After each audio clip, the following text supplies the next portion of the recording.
Well, folks, I have bad news and somewhat good news. The bad news. Some things in my life has changed related to my health, and I don't have as much time as I did before to work on battle reports.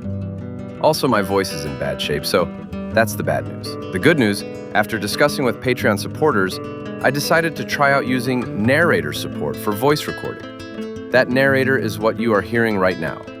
It is not ideal, but it allows me to keep making videos, at least for the foreseeable future. As of episode 21, the Battle of Limestead, we still have one strategic turn and one admin turn left, so roughly 2 battle reports left for this phase of the war.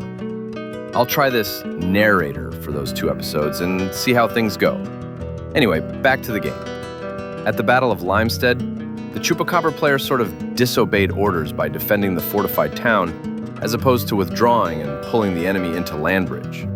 The Chupacabra kept arguing the strategic significance of the town for holding Blueshore in the province of Landbridge. Well, the Chupacabras held the ground with the aid of Light of Victory and the Frostfire Company, but the battalion took significant losses. However, despite this, or perhaps because of this, the League decided to push forward with their plans. The Viceroy was eager to take the battle to House Corbin. The player felt that the invasion of Sapphire Bay might have opened a window of opportunity to strike House Corbin's capital city of Cobalton. For the last strategic turn, the League has the initiative and can declare attacks. For the fleet marshal actions, both sides launched 2 combat air patrols and 1 reconnaissance flight. House Corbin's reconnaissance flight scoped out Pentabee Craglands for enemy formations, confirming what they had already suspected. The League had only left a meager defense force in the region, which meant an attack from the northwest was unlikely at this time. Therefore, any threat to Sapphire Bay will be from the Chupacabras to the northeast. The League's recon flight flew along the Iron Mountains, checking to see if the area was clear of resistance, and it was. The Viceroy gave the green light to the invading clan force. For special operations, House Corbin didn't deploy any, but the League deployed 2 Pathfinder teams to the Cobalt Flats region, one to Temper Wharf and the other to the small plateau town of Iron Point.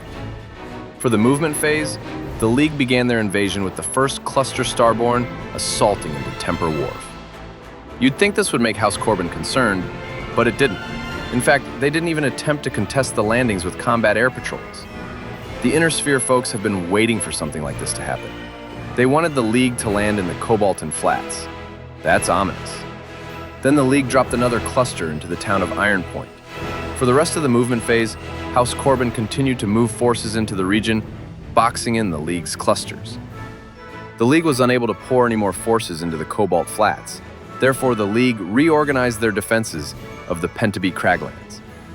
The Viceroy hoped that House Corbin would see this and be concerned, but she didn't realize that House Corbin had already dismissed the Provisional Guard as a minor speed bump of a force. For the combat phase, in the Cobalt Flats, the 1st cluster was ordered to capture Welternock and consolidate with the other cluster. This would free up more space for additional forces to reinforce the invasion. The Viceroy also wanted to assure that House Corbin's 2nd Regiment was bottled up on the Hazi Peninsula, so she ordered the Chupacabra 1st Battalion to seize the town of Easterwich. So, without further ado, this is the Battle of Welternock.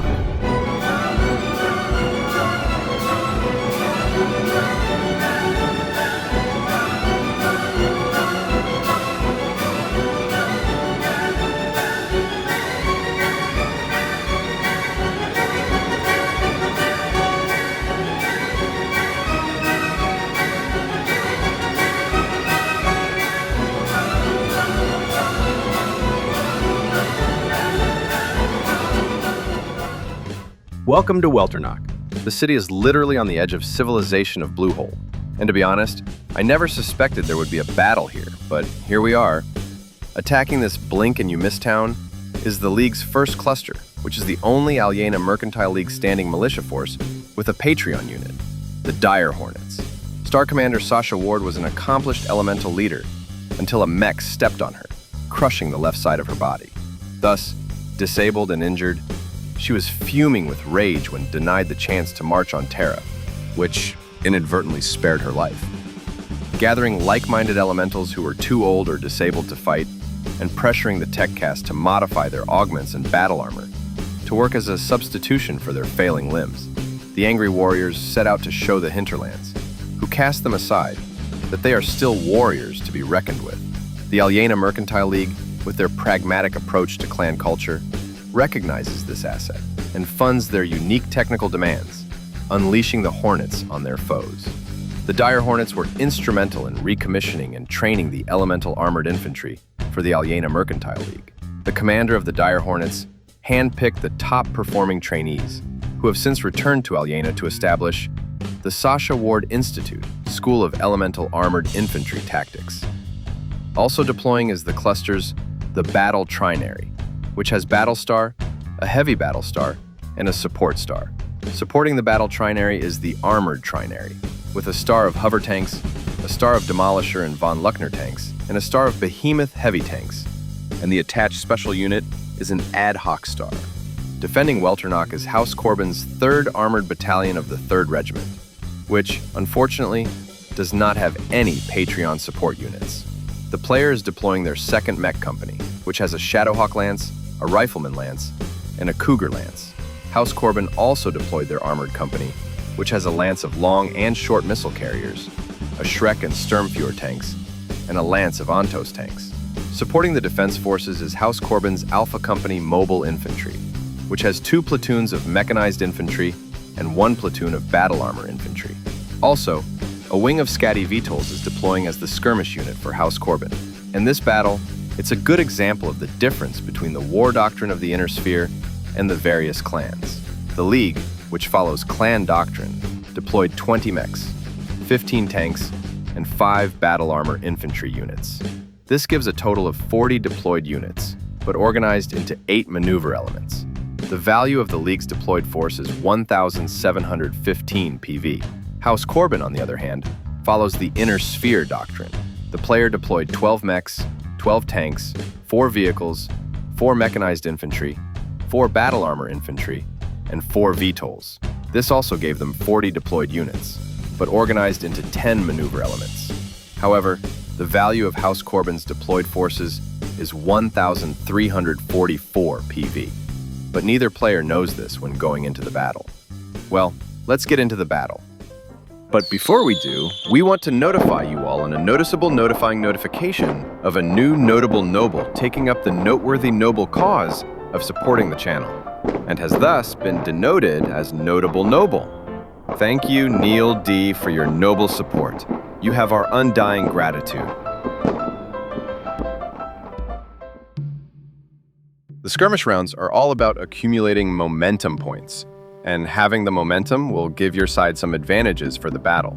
The center of the map is right next to this farmhouse, which the players named Farmer Bob's House. By having a unit within 12 inches of the map's center, will earn you 3 momentum points. Due to the nature of how the League organizes their military units into 5-unit stars, the League has a numerical advantage over House Corbin during the skirmish phase. Since the League is the attacking army, they have the initiative, but we messed up our own rules, which happens from time to time. So the League accidentally went first, moving the hover tank star into the farm fields. Most of the tanks were in capture range of the map's center, but some were not. The star would still need to move closer. The League player was surprised that House Corbin, for the skirmish phase, had deployed a wing of Skadi VTOLs, and not a lance of mechs or hover tanks. The Skadi moved to the top of the plateau, maintaining long-range distance where they had an advantage against the clan hover tanks in terms of shooting. The League opened fire with a target number of 12, and were not able to land a single shot. The Skadi VTOLs, on the other hand, were able to hit one of the Condor tanks, dealing 2 damage to its armor, and the hover tank, despite having damage modifier, was able to pass its motive check. In the second round of momentum, we realized we had goofed on the initiative. To fix our mistake, the League had initiative for the second round. House Corbin will move and shoot first. House Corbin sent their Skadis to the top of the hill, adjacent to the capture zone. All the VTOLs are now within capture range, and have overwatch on the map's center. The player hopes he can pick off the damaged Condor and gain the momentum. The League activates their hover tanks. The rocky hill under the VTOLs prevents the hover tanks from taking positions behind the Skadis. So instead, they scoot over to the container processing yard, taking cover behind some containers and my street sign. House Corbin opens fire with their Skadis. They want to destroy the Condor so they can even out the odds and gain momentum through damaging their opponent. But with a target number 10, they were only able to score 2 more points of damage against the Condor. This caused 1 point of structural damage and critical damage to its fire control. The Condor also took damage to its motive system. It now has -2 movement and -1 TMM. That's a bummer. The rest of their shots tore up my street sign. Typical House Corbin behavior. The League's hover tanks returned fire, but they seem to be suffering from a run of bad luck, because all of their shots missed. And this brings the skirmish rounds to a close. We calculate the momentum points to see which side has gained the advantage for the battle. The League, since it has 5 units within the capture range of the map center, earned 15 momentum points. House Corbin has 4 units within the capture zone and gains 12 momentum points. However, House Corbin gains another 5 momentum points for damaging their opponents, for a total of 17 momentum points. House Corbin, despite having a numerical disadvantage, has gained the momentum for this battle. House Corbin will deploy second, and within 8 inches of their side of the map. Also, they will have control over the length of the battle. The League, on the other hand, will need to deploy within 4 inches of their map's edge. Both sides choose 1 additional capture point for the battle. House Corbin chose this location, a position that can easily be captured if the point is available. The League chose this farmhouse, which the player named the Old Farmer's House. We suspect the old farmer has a dog, and his name was Bingo. That's Bingo, spelled B-I-N-G-O. Bingo. That was his name, you know. The Heavy Battle and Behemoth stars are on the western flank. The Support and Ad Hoc star occupy the League's center, and the Demolisher star, the Dire Hornets, and the Battle star hold the eastern flank. House Corbin deployed his forces with the Cougar Lance holding the western flank from the top of the wooded hill. The entire armored company is in line formation on the highway. Also holding House Corbin's center is the Shadowhawk Lance and the Battle Armored Infantry Platoon. The eastern flank is defended by the Rifleman Lance on a wooded hill. At the base of the hill are the 2 mechanized infantry platoons, with the infantry still aboard their deputy infantry fighting vehicles. Turn 1 starts with combat air patrols battling in the skies. Neither side was able to wrestle control from the other, and both sides sustained a total of 2 damage each from the dogfighting. Since House Corbin has the momentum, they automatically have the initiative for turn 1. The League will need to move and shoot first. Both sides had identified this mountainous outcropping to be key terrain for Hold Welternock. It overlooked 2 potential objective points and provided decent cover, but getting there would be tricky for the League. House Corbin's second mech company is more maneuverable than the League's Galaxy mechs. So the League did a general advance, getting into cover as much as possible. House Corbin answered with his tanks, moving down the highway and fanning out into fire lines. After all the movement was complete, the League's Heavy Battle Star occupied the northwestern hill by jumping the Turkina and the Huntsman into position, while the rest of the Starground moved. The rest of the cluster moved into woods for cover, with the exception of the Demolisher Armored Star and Dire Hornets, moving out into the open fields, closing in on Old MacDonald's farmstead. House Corbin positioned his infantry and VTOLs to cover the eastern side of the Overwatch Hill. And as the League expected, the Shadowhawk and Rifleman Lance jumped to the Overwatch Hill, getting into good shooting positions. With movement complete, we go into the shooting phase. The League will shoot first. The Battlestar take aim at the Rifleman on Overwatch Hill with a target number of 10. And using lucky points, the Star scored 8 hits. This wiped out all of the Rifleman's armor and dealt 1 damage to the mech's structure. This caused a critical check, but since one of the hits was also a critical, the player needed to roll 2 critical checks. The first was a 7, critical damage to movement, but the second critical hit was a 9, which is no critical damage sustained. The Dire Hornets were currently out of range to engage any targets, but the Demolisher Armor Star and the Ad Hoc Star opened fire on one of the Shadowhawks with a target number ranging between 9 and 10. And despite all the shooting and lucky points thrown at that mech, the Shadowhawk was only hit 4 times, leaving 1 armor point left. Next, the Support Star and the Behemoth Armored Star take aim at the two Ontos tanks leading the armored column. Target number was 5 for the mechs and a 6 for the tanks. The tank on the left took 21 points of damage, and the tank on the right took 18 points of damage, and both tanks were destroyed. Next, the Hover Tank Star and the Ebon Jaguar and Crossbow take aim at 2 of the Battle Armor Infantry squads that jumped down onto the highway. Target number was between 9 and 10, and both squads were destroyed in the attack. The Turkina, Huntsman, and the Kingfisher take aim at one of the Cougars. Target number for the Kingfisher was an 8, and a 10 for the Turkina and Huntsman. Despite using lucky points, the Kingfisher and Huntsman both missed completely, but the Turkina was able to land 3 hits, leaving the Cougar with 1 armor point left. The player wanted to put more damage on the Shadowhawk, so he called his artillery in on the mech and hit, dealing 1 damage and removing the mech's last armor point.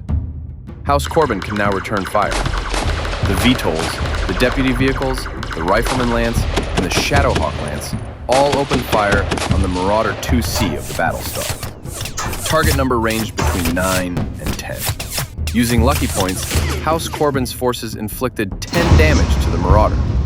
This wiped out all of its armor and dealt 3 structure damage, but failed to inflict any critical damage.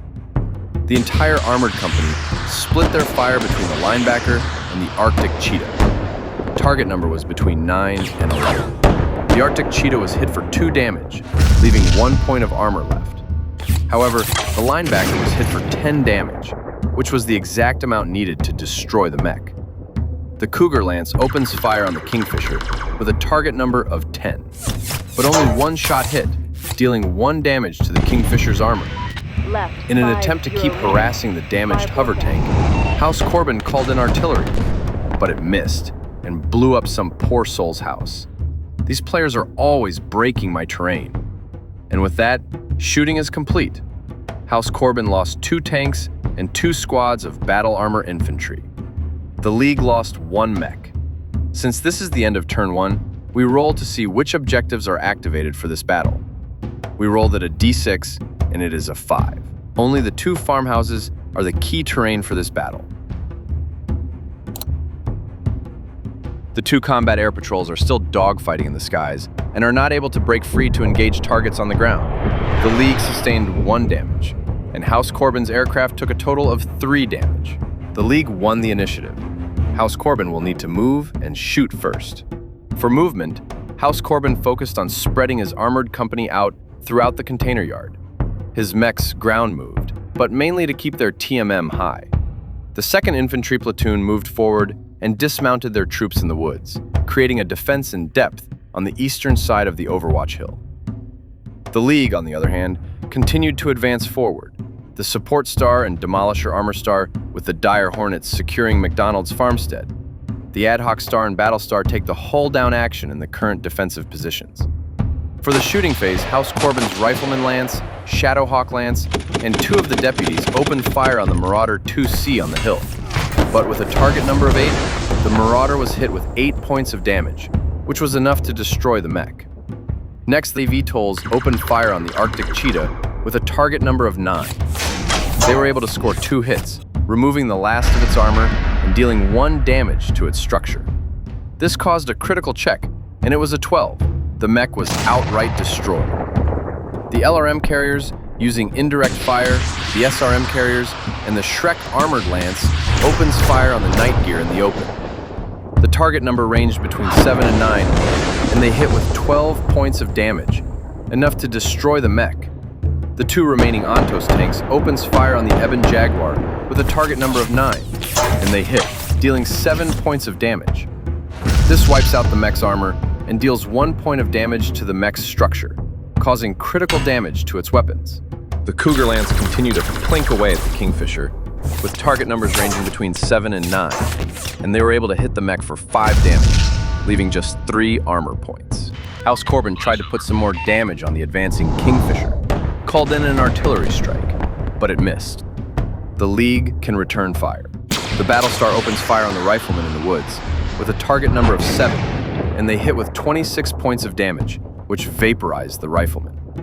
The von Luckners and Demolishers opened fire on one of the deputies with a target number of 9, and they hit, dealing 5 damage, which wiped out the deputy's armor completely, and it passed its motive check without issue.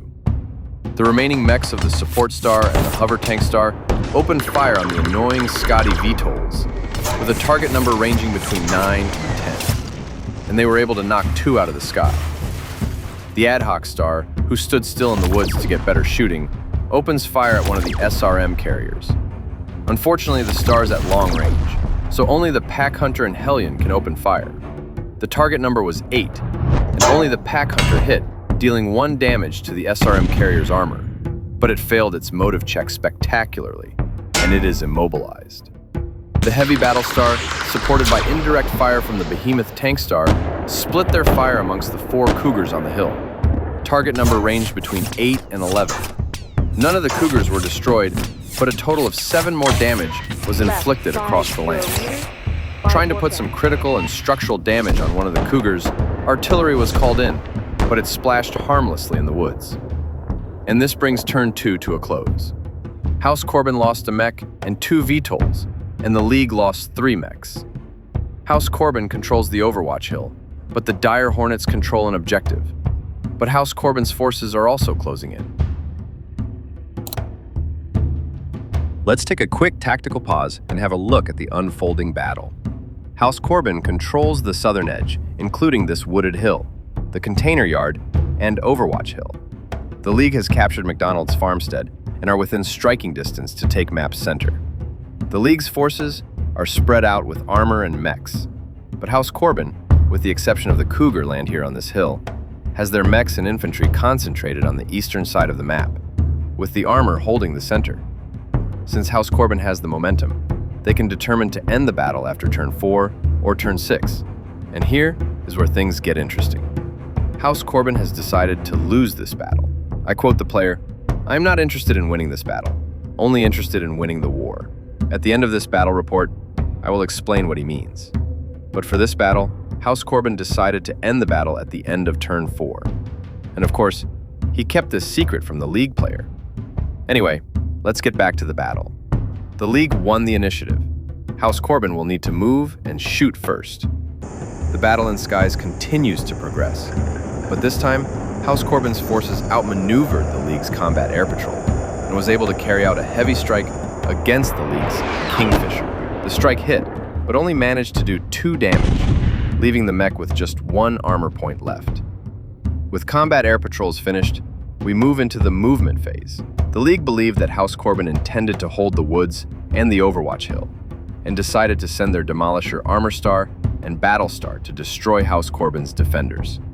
The League also thought they had an opportunity to exploit a gap in the House Corbin's defenses, and pushed his support lance forward to engage LRMs at close range.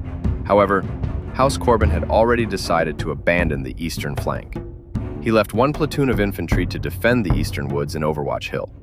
The other mechanized infantry platoon, the battle armor platoon, as well as the rifleman and Shadowhawk lance, repositioned themselves to flank the support lance. The League, realizing the dire circumstance, may have blundered by advancing their ad hoc star to reinforce the support star. And now we have an OK Corral standoff on the Welternock Highway. Let's get into the shooting phase. The Ontos tanks, Sturmfears, and Shreks opened fire on the ad hoc star, and the Shadowhawk and Rifleman lance opened fire on the support star. Target numbers ranged between 5 and 10. It was a disaster for the League. 6 light and medium mechs vaporized, but as consolation prize, those mechs still get to shoot back this turn. That was a lucky break for House Corbin, but that luck quickly faded. The 2nd Mechanized Infantry at close range, using deadfire missiles and machine guns, failed to knock out the Hunchback directly in front of them. They hit it with 5 damage, which wiped out all of its armor and 1 of its structure points. This has also caused critical damage to its engine. The VTOLs and Cougars take aim at the Kingfisher, determined to take it out this battle. The target number was 8 for the mechs and a 9 for the VTOLs, and they hit with 6 damage. This wiped out the rest of the mech's armor and scored 3 damage to its structure, causing critical damage to its weapons. The League player tried to tuck his damaged Condor hover tank behind Old MacDonald's farm, But House Corbin didn't forget about it and called in artillery, and he nailed it, dealing another structural damage to the tank, causing critical damage to the tank's weapons and immobilizing the hover tank. The League can now return fire, and after witnessing what happened to the support and ad hoc star, the battle star and the tanks didn't hold back. They unleashed all their firepower into the woods where the infantry took cover. By the time they stopped firing, nothing in or around that bit of forest lived. Next, the fallen mechs, the hover tanks, and the behemoth tanks split their fire between the rifleman lance and the Shadowhawk lance. Despite all the shooting pouring in, only 2 Shadowhawks and a rifleman were taken out. The super heavy Battlestar continues to shoot back at the Cougars. Even with a target number of 7 and using lucky points, they were only able to take out 1 Cougar and damage the others with a few hits to their armor. Trying to dislodge the Cougars from their hill, artillery was called in, but it missed and splashed the gully below. And this brings turn 3 to a close. House Corbin lost 4 mechs, 2 infantry fighting vehicles, and 2 infantry units. The League lost 6 mechs. All this destruction over a town on the edge of civilization, on literally a backwater world of human society. It's tough living in the Inner Sphere. The battle continues to rage in the sky, and yet again, House Corbin was able to outmaneuver the League and conduct another heavy strike. Again, targeting the Kingfisher, and this time his Eagles were able to drop 6 points of damage on the mech, which was enough to destroy the mech. House Corbin won the initiative for turn 4. The League will need to move and shoot first. However, it seemed both sides had had their fill of this battle. House Corbin retreated back to the map's edge, trying to break as much line of sight as possible. For units that had indirect fire, the player ground moved. For the rest, they sprinted. The League focused on holding the key terrain and moving vulnerable units into positions that broke line of sight with House Corbin's forces. During the shooting phase, the battle became an exchange of indirect fire between the League's behemoth armored star and House Corbin's armored company. In the end, the behemoths destroyed the Sturmfuhrer heavy tank and the immobilized SRM carrier, and severely damaged one of the LRM carriers with critical damage to its weapon system. House Corbin returned fire, targeting one of the behemoth tanks. They hit it with 13 damage, but this juggernaut tanks are not so easily destroyed. All of its armor was wiped out, and it took structural damage. This caused critical damage to its engine and immobilized the tank. And with that, the battle was over. House Corbin's forces were able to retreat. The League secured Welternach and a route linking together with their allies. Next stop, Mid-Portal Logistics Hub, then on to Cobalton City. So why is House Corbin putting up such a meager defense? Why are they letting the League deploy their militia forces into the Cobalt Flats? Why are they willing to give up land and territory so easily? Let me explain their thinking and strategy. First, if the League is fighting here, then they are not attacking Landbridge, Sapphire Bay, nor invading South Azure again. And since they are attacking on the Cobalt Flats, this is now a siege of Cobalton City. For the League's siege to work, they must capture a logistics hub, either Emerald Stone or Mid-Portal. Once the League has one or both of those logistics hubs, they can easily repair and replace units, and the capture of Cobalton City will become feasible. If that's the case, why doesn't House Corbin destroy the logistics hubs? Because if the logistics hubs are destroyed, the League will leave, and House Corbin will have no idea where the next attack will be located. At the moment, House Corbin wants to keep drawing the League forces into Cobalt Flats and start a war of attrition to wear down the League. You see, as long as House Corbin can keep these logistic hubs out of the hands of the League, then they will be starving. House Corbin, on the other hand, will have the advantage of interior lines for movement of troops and resupplying their forces. I tell you this because I want you to pay attention to House Corbin's tactics of trying to destroy, not damage, but outright destroy their enemy's forces. Because in our game, repairing a damaged mech is a lot easier than replacing a destroyed mech. To measure House Corbin's performance at executing their attrition strategy, let's have a look at the losses from this battle. The League lost 11 mechs, for a total loss of 549 PV. House Corbin lost 5 mechs, 6 tanks and vehicles, 2 VTOLs, 2 infantry units, and 2 battle armor units, for a total of 581 PV lost. That's a bummer for House Corbin. They lost more PV in this battle than the League. This will put pressure on House Corbin to ensure that the League can never capture and hold logistic hubs at all cost. But that will be for other battle reports. Please like, subscribe, and leave a comment to help the channel grow. I hope you enjoyed this episode. Thanks for watching.